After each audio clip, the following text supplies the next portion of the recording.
everybody.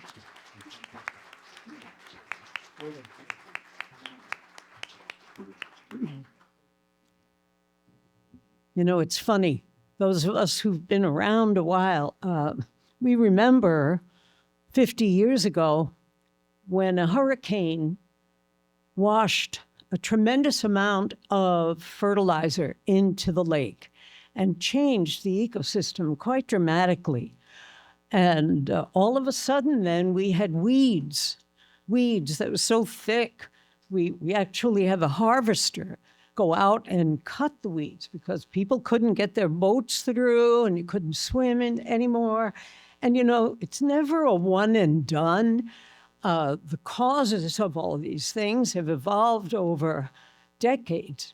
And it's an ever evolving situation. An invasive species comes along like the zebra mussel, and then it releases phosphorus up into the water column and feeds those algal blooms. So we're in the midst of a constant, forever need to be involved, to be analyzing, observing, and acting. And that's why we say the theme for today is creating hope, because hope is created through action.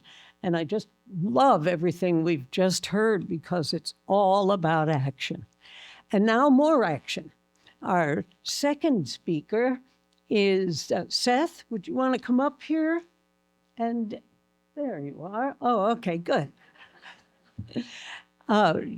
Seth is the city engineer, and he is in charge of municipal infrastructure. I'm going to let you get right to it. Okay. If I don't like what he says, I'll be back. Then, All right. there you go. Thank you.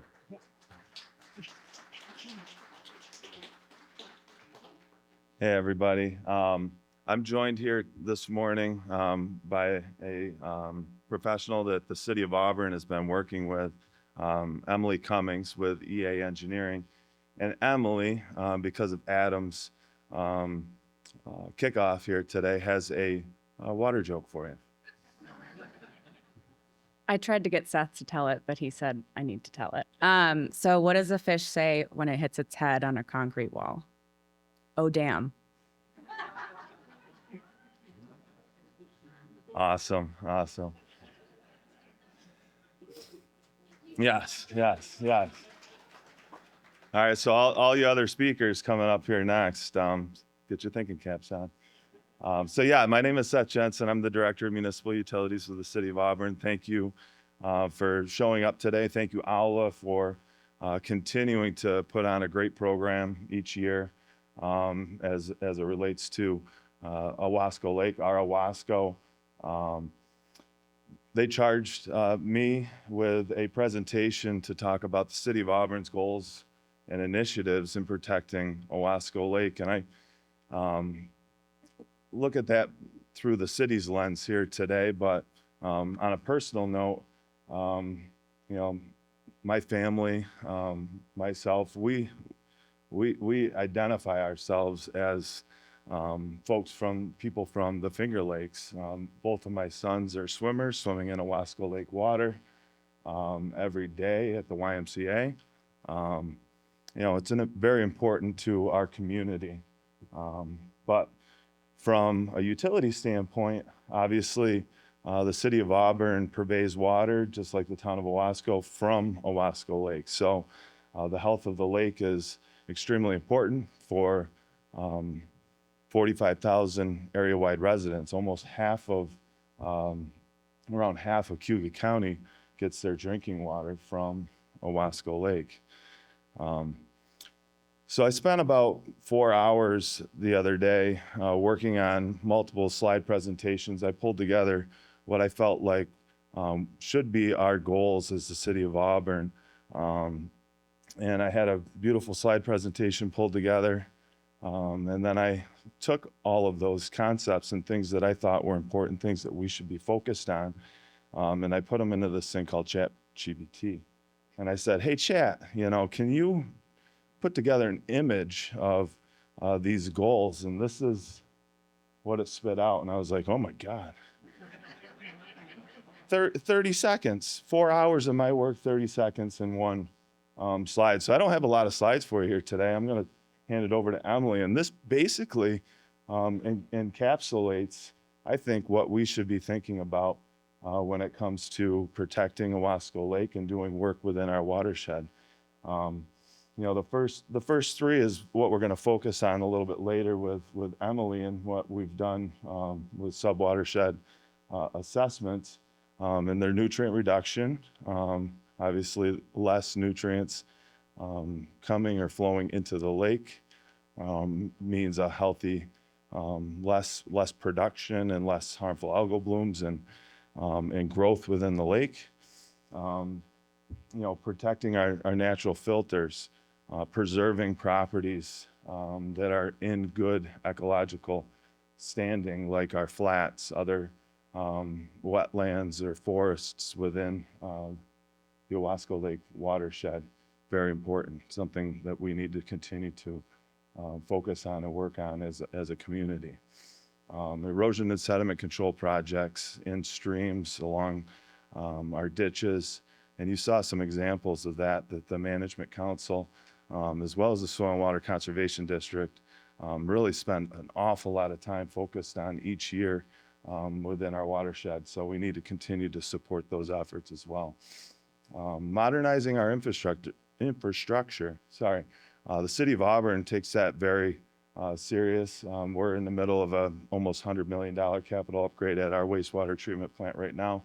But we do also have some smaller communities within our watershed. 2 wastewater treatment plants, one in Groton and one in Moravia. And right now, Moravia is spending millions of dollars on their wastewater treatment plant. And it's incredible to see their investment in continuing to protect Owasco Lake and minimize their nutrient contribution to our watershed. So that's extremely important too, in my opinion. Fifth is invasive species. Adam spoke on that a bit. There's multiple programs out there. We have our lake stewards. We've got our sign. Michelle does a ton of work with invasive species. Our neighbors, some of our lakes right around us are dealing with invasive species like hydrilla that can really take over an ecosystem in a hurry and change that ecosystem in the wrong direction. Sixth, community stewardship. Events like this one, year over year, where we're informing the public and trying to just learn more and gather more information and understanding, getting into our schools, working with kids. Owla does a fantastic job with that. Adam mentioned the lake-friendly living program and just sticking yard signs out there so when you're driving around the watershed, you know that you're in the Owasco Lake watershed and maybe think twice before polluting. And then finally, this one's a little bit more abstract, harder to kind of put your finger on, but climate resiliency. In my 10 years as Director for Municipal Utilities, we've seen a couple near 100-year storm events hit our watershed. And at the same time, we've seen 100-year droughts hit our watershed. And that's just in 10 years' time. So we are seeing huge swings in our climate year over year now, and just being climate smart, climate ready, investing in wetland creation, those natural filters that help mitigate large storm events when they occur. And if we do all of these things, and we are, Adam mentioned and hit points on just about every one of these in his presentation earlier, we should start to see measurable results like lower phosphorus contributions, less harmful algal blooms, an increase in our water quality, maybe more protected land. I believe we've protected almost 900 acres in the last 7 or 8 years. Continue on that stretch, and an overall healthier ecosystem. So those are kind of like the high arching goals that I thought were important. ChatGPT stole my thunder and pulled it all together into one visual reference for you all today. It's an incredible program, and a little bit disheartening to see all my work done in 30 seconds. And it incorporated into what I think is a kind of something that we need to just keep coming back to and say, are we doing these things within the watershed? And there's so many partners that the city supports, I personally support. And when it comes to watershed protection, another thing that Adam mentioned, and I fully believe in, is that we need to fix our lake at the source, not in the lake itself. It's easy to do in-lake treatments, but you're not fixing the overall problem. And as long as I'm Director of Municipal Utilities, I'm going to continue to advocate and support the Owasco Lake Watershed Management Council, because that's what we need to do. We need to continue to support all of these initiatives and more, I'm sure. I didn't ask chat what I'm missing.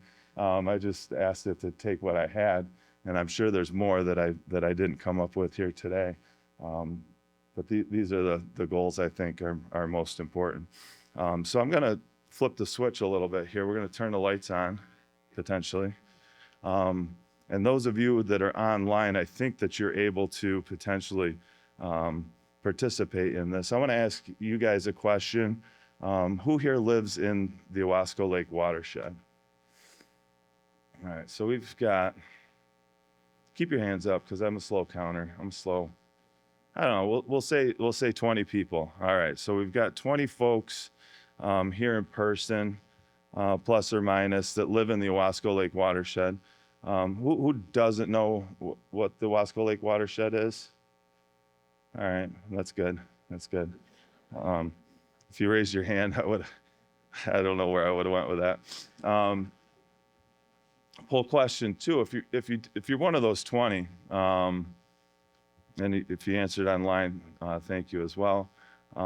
If you're one of those 20, who has a stream or a tributary that transects or goes by your property that you own? All right. Well, that's good. 7. All right. So keep that in mind, and thank you for participating.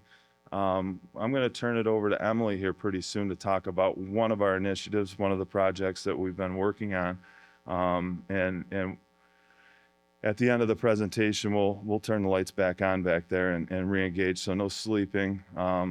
Also, I forgot to mention, those of you online who are getting professional development credit hours, you have to pay attention, and you have to participate in this poll, because that's how we know that you're not just making coffee, drinking, cooking breakfast, doing whatever, out for a run, and that you're actually learning something here today to get those credits. So, as I mentioned, the first 3 goals of nutrient reduction, some stream bank work potentially, and doing work to minimize erosion and capture nutrients was an initiative that the City of Auburn, through the guidance of the 9-element planning committee, helped us to develop. And we wrote a grant for the first time. It was made available to municipalities to do comprehensive stream corridor assessments. And we focused our project in the Owasco Lake sub-watershed. You saw a few slides ago from Adam, the watershed map with lots of different colors, the heat map. The Owasco Lake Huck 12 sub-watershed has the highest, per the model, had the highest phosphorus per acre contribution. Maybe not the most phosphorus coming into the lake, but the highest per acre. So for every dollar spent per acre in this sub-watershed, we should see the largest amount of phosphorus reduced, contributing to the lake. The state liked that idea enough to provide us with the grant funding. We went out to competitive procurement process, hired EA engineers as the most qualified firm to assist us with this. And we really focused this on Sucker Brook, and Vaness Brook.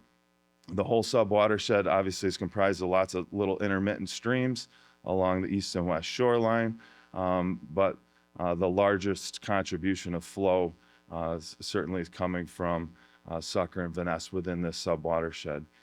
So at this point, I'll turn it over to Emily and let her describe to you all a little bit about the process that we've been going through with them over the last year. So thank you.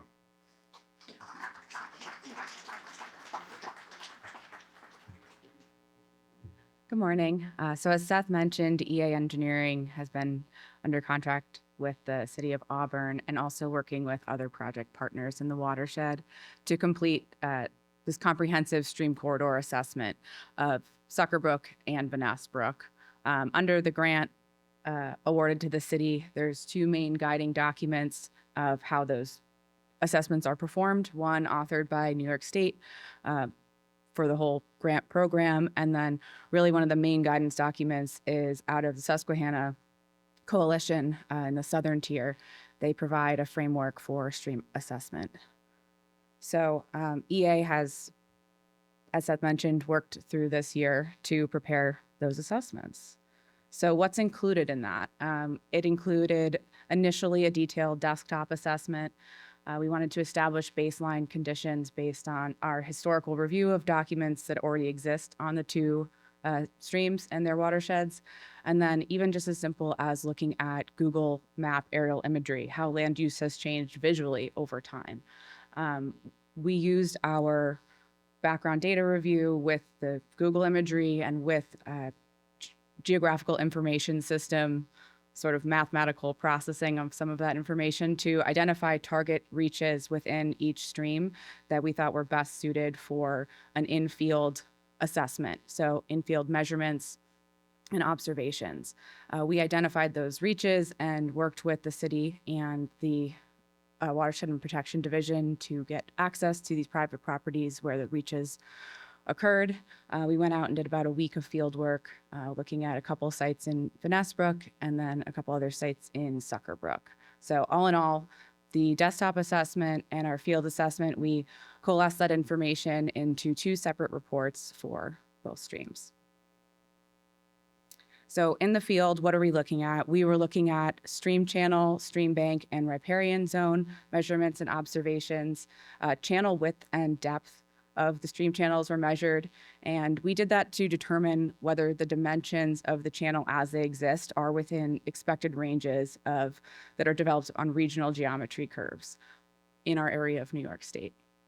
So variations in these ranges can indicate potential issues in the channel. So is there potential for enlargement of the channel increasing in size? Is there potential for channel incision? It's getting narrower and deeper. We use those measurements to make that determination.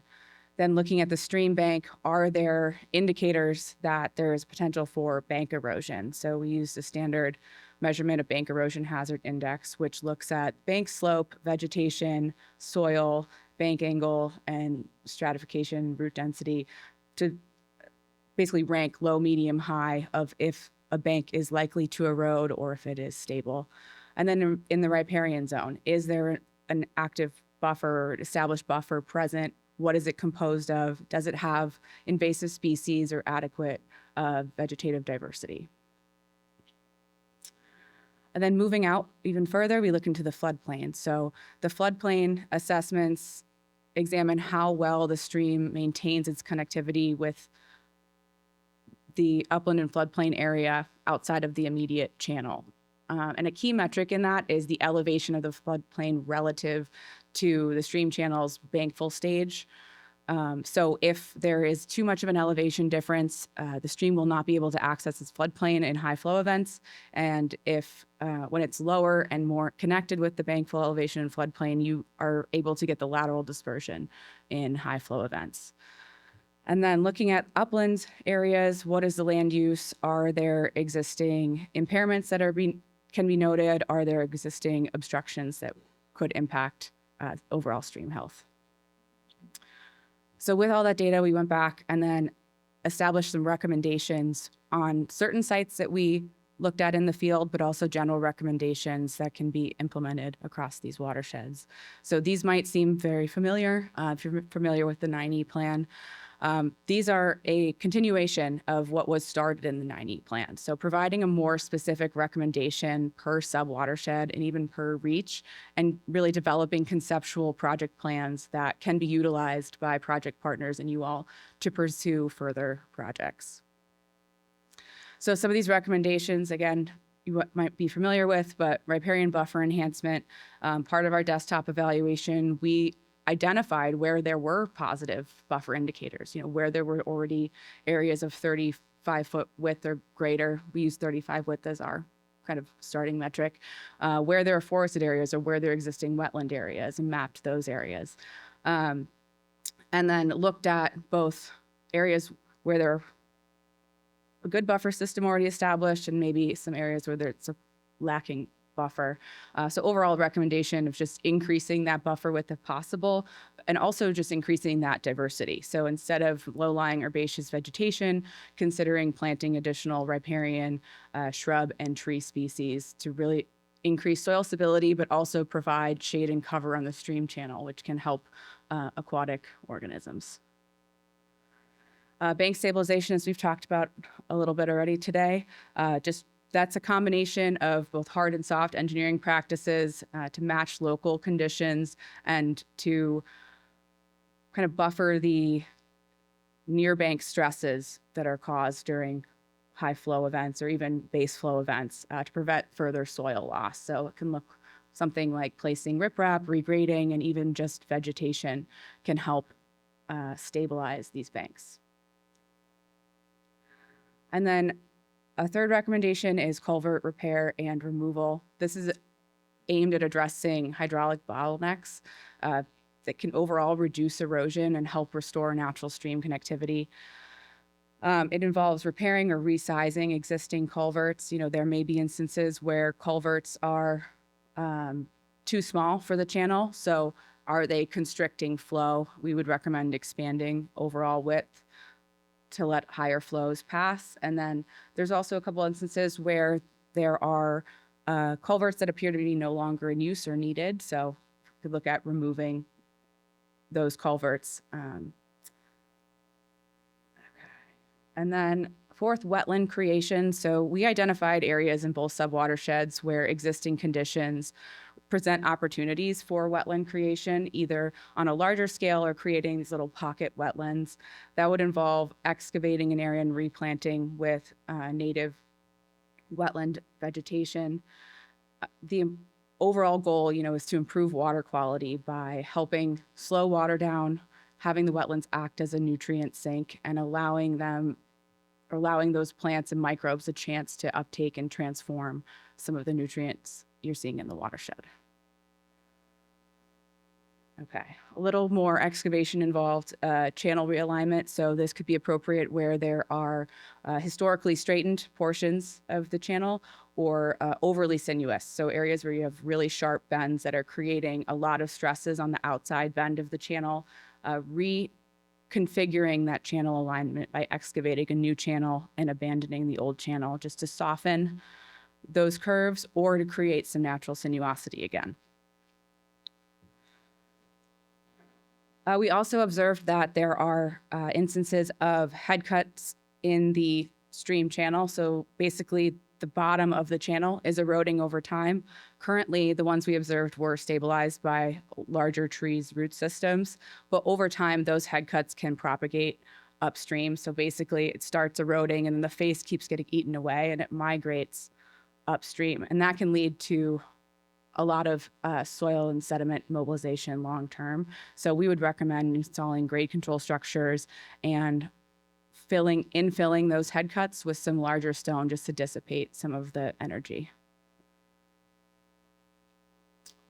And then lastly, this is more of a floodplain / riparian boundary recommendation of stormwater management. As some of the previous presenters have already mentioned, interrupting or addressing some of the flow or overland flow of stormwater from agricultural or other land uses can help reduce overall sediment and nutrient inputs into the watershed. So this could take the form of, wet swale or dry swales, just to give the water or the stormwater a place to slow down, settle out, and deposit those sediments and nutrients before discharging into the channels.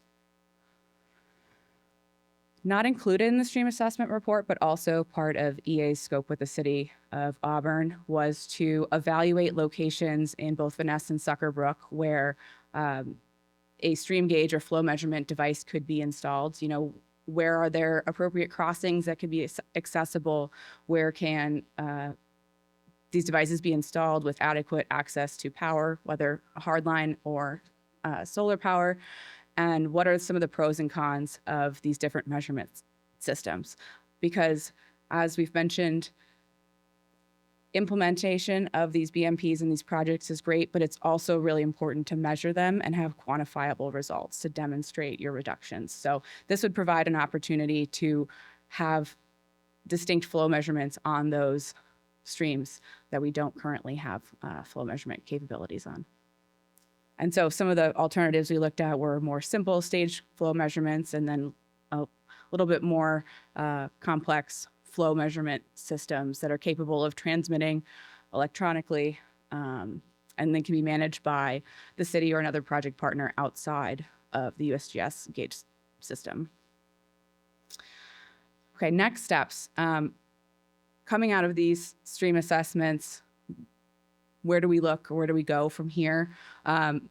Funding is obviously required to implement any of these projects, but also importantly is further engineering, design, and coordination. These are all conceptual ideas right now, and they need to be advanced further with topographic surveys, natural resource surveys, permitting with state and federal regulators. And I think also most importantly is property owner coordination and buy-in. Most of these streams run through private property, so it's incredibly important to have that engagement and interest with those property owners to have these types of projects completed on their property. So I will turn it back over to Seth, who has another question.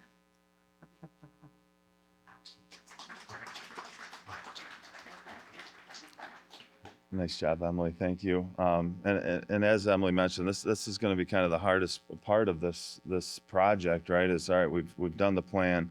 Now we need to implement. The city is good at implementing projects, but they're within City of Auburn owned property. So for those of you who raised your hand the first and the second time, this is kind of the third question is, all right, we have this stream assessment with recommendations for improvement.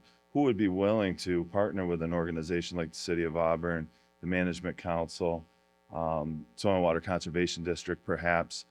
They do a lot of this type of work to do an enhancement on your property. Anyone? Oh, there's a forced hand. All right, I like that. It's not going to be easy, right? So what does that look like? Does that look like a permanent conservation easement? A sale of property? Because these practices, once they're installed, need to be monitored and kept up, and in some cases maintained. And that's going to be some of the harder things to work through as we come to a close with this project, is that engagement with the community. So I appreciate you guys' participation in this presentation and your time today. Are there any questions or insights into maybe help us with our next steps?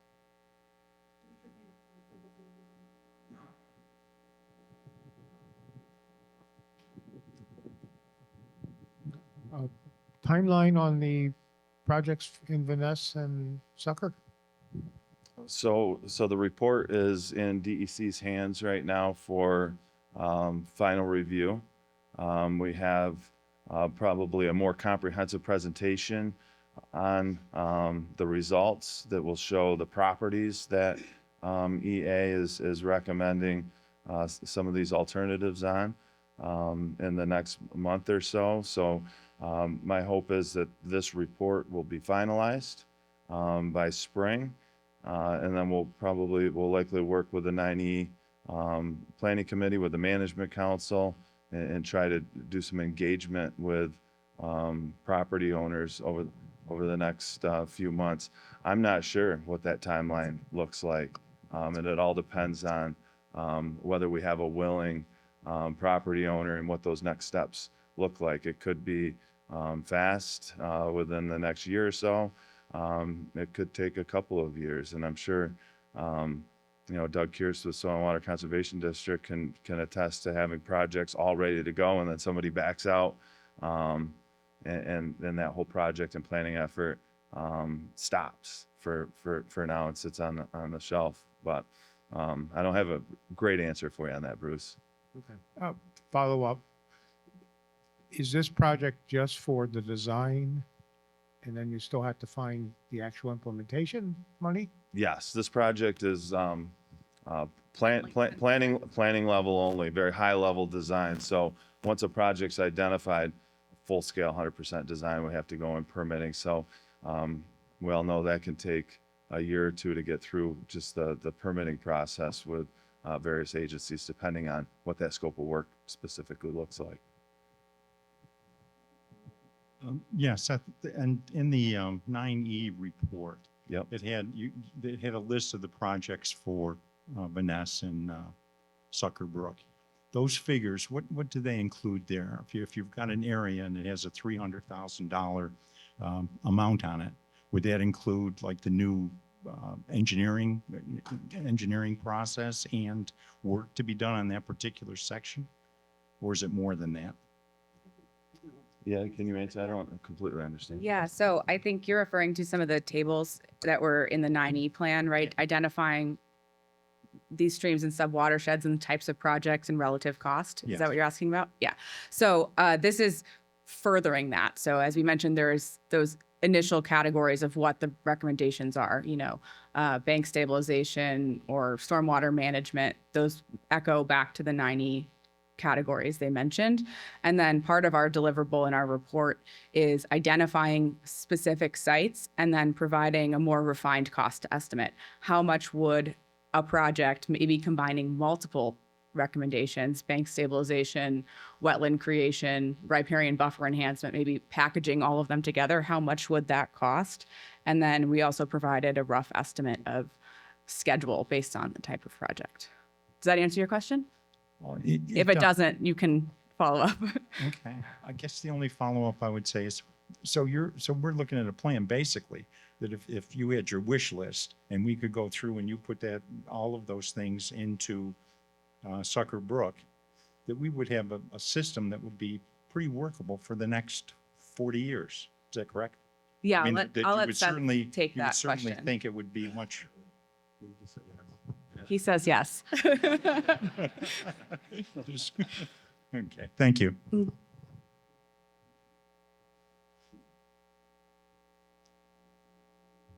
Thank you, guys. Oh, one more question. Yeah, sorry.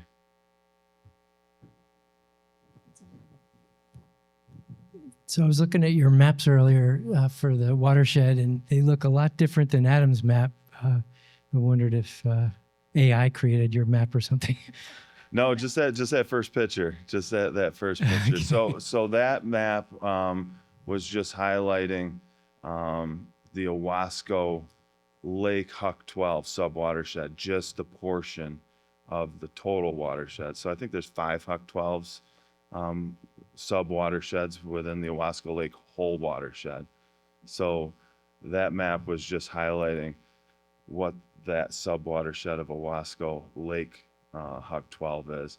And then the yellow portions were the even smaller sub-watersheds of Vanessa and Sucker Brook only. Thank you. Yep.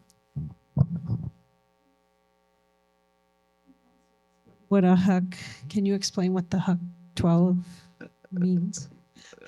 Not We're really. worried I mean, Adam might be able to do a better job at that. It's just, well, maybe you can. It's Yeah, go ahead. It's like a categorization of hydrological unit. So what is the watershed size? And so number equates to the size and scale of how they're categorized.